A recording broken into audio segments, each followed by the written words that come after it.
How do I stop spam?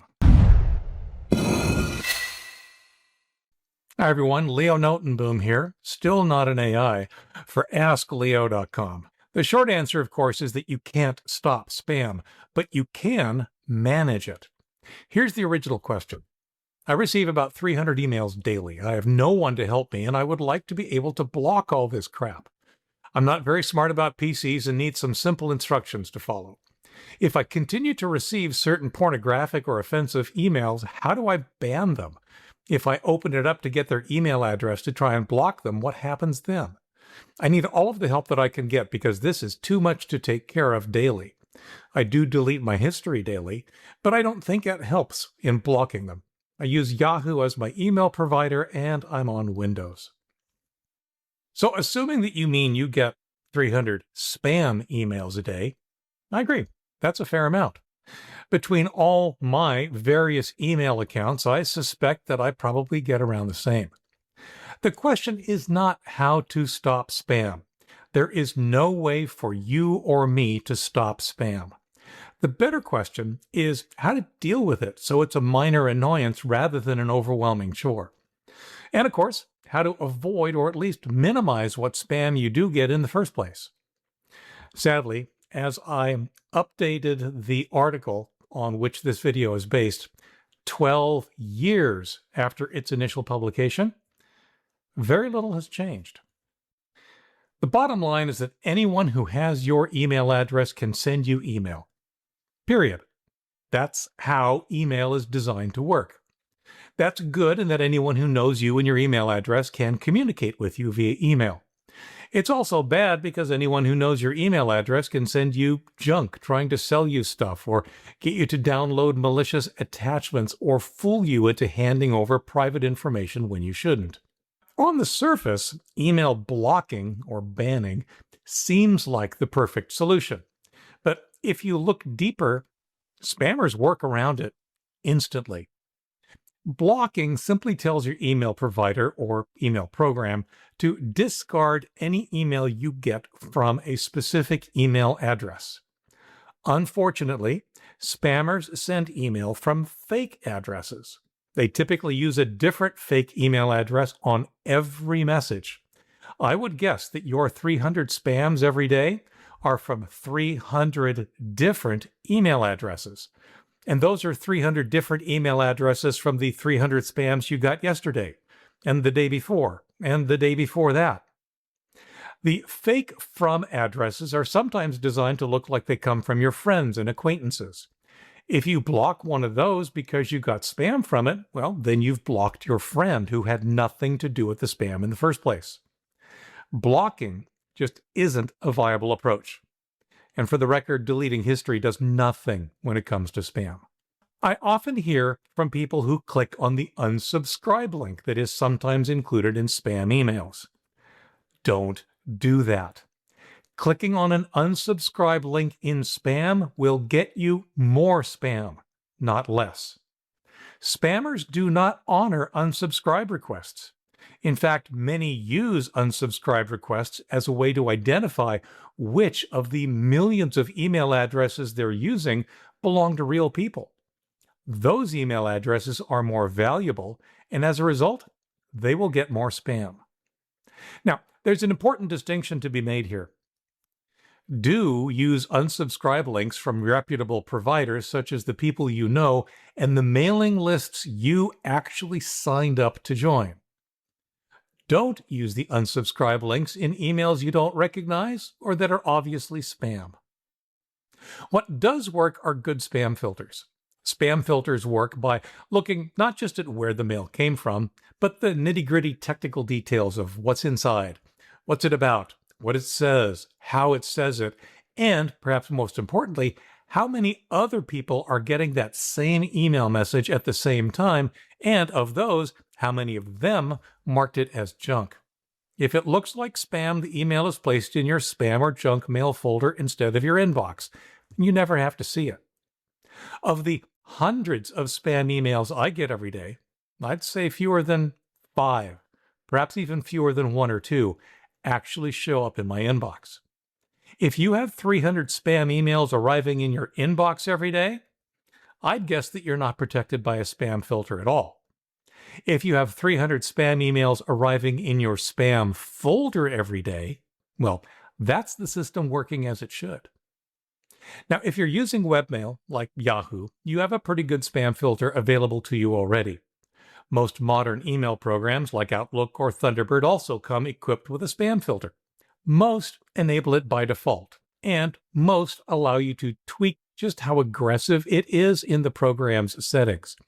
Exactly how this works, of course, is going to depend on the specific program you're using.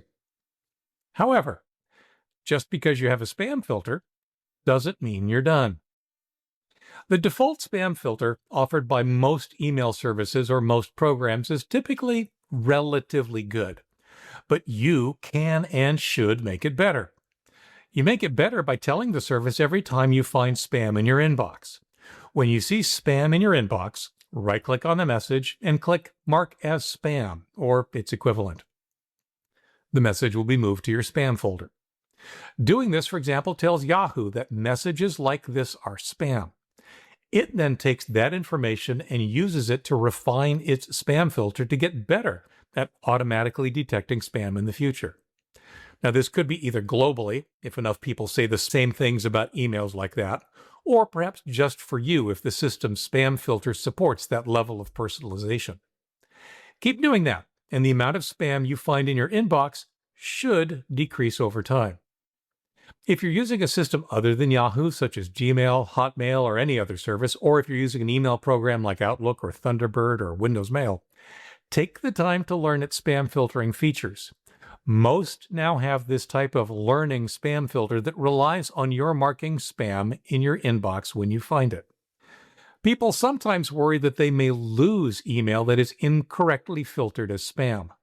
Yes, it's a valid concern.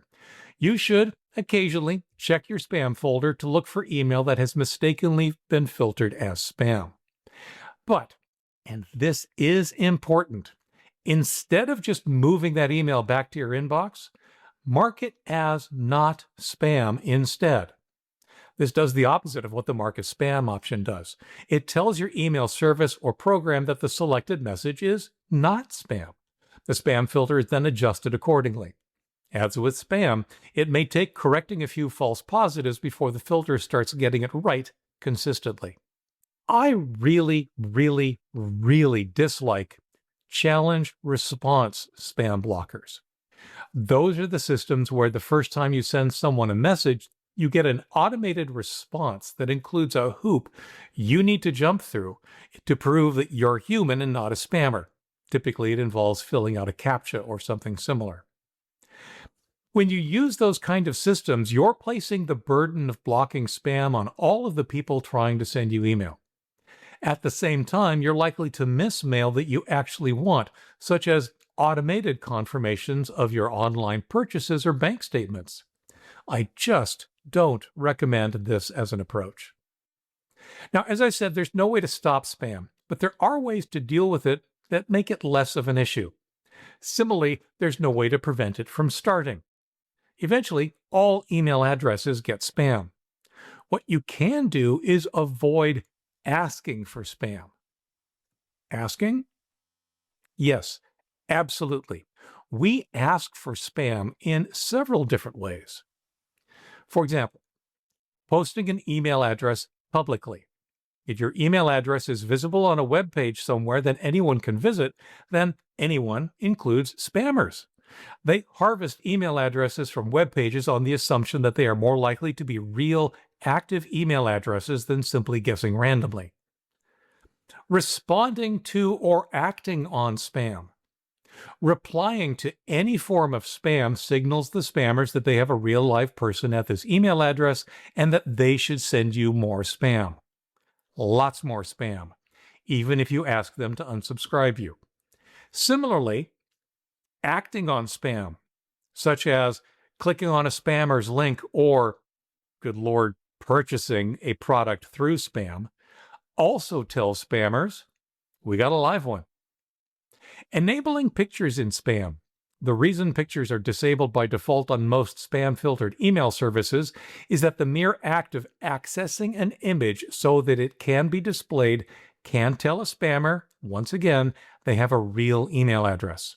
Expect more spam. And of course, giving your email address to the wrong person or company or agency. This is one reason many people have more than one email address or create one-time or throwaway email addresses. Many companies share their email lists with others or even sell their customers' email addresses. Reputable companies do not. So keep shopping at Amazon and the like, but be careful when dealing with a company you've never dealt with before. Consider creating and using a different email address for this purpose. The list goes on. What's worse is that it also includes items that are not in your control. For example, when you send a joke, a photo, an urban legend, a rant, or what have you to a friend, and they then forward it on without removing your email address from the forward. Your email address is now in the wild.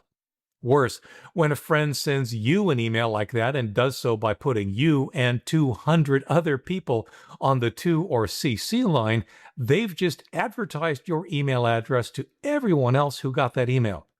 And when they forward it without trimming your email address, your email goes out to potentially hundreds or thousands of people you don't know.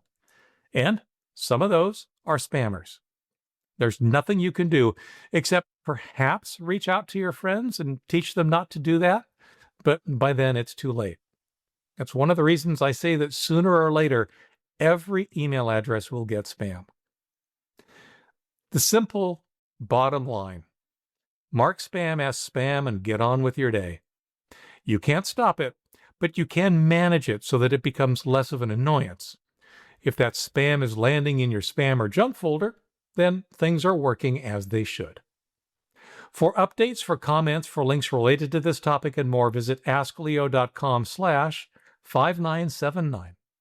I'm Leo Notenboom, and this is askleo.com. Thanks for watching.